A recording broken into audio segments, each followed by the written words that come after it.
I have designed the 3D parts for this project in Tinkercad, but since I don't own a 3D printer to print these parts, I am using JLC 3Dp's 3D printing services. JLC 3DP is a well-known manufacturer of 3D printed parts. They have 3000 square meter of factory and over 200 industrial grade 3D printers with the capability of mass production. They also provide 3D printing services for those who don't own a 3D printer and need to prototype their project at low cost. They offer 3D printing and CNC machining with a variety of technologies and materials.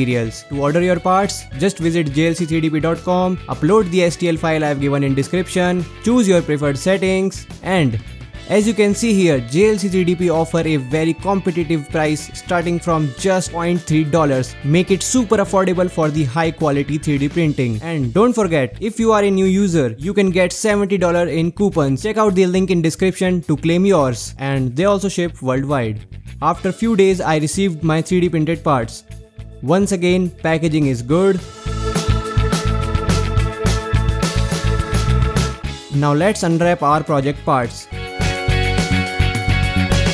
This is an LCD cover and its surface finish and layers are so smooth. And in this video I have tried new JLC black resin and I think that's my great choice. I will try more 3D printing technologies from JLC 3DP in our future projects. So what are you waiting for? Just click the link in description and order your 3D parts from there.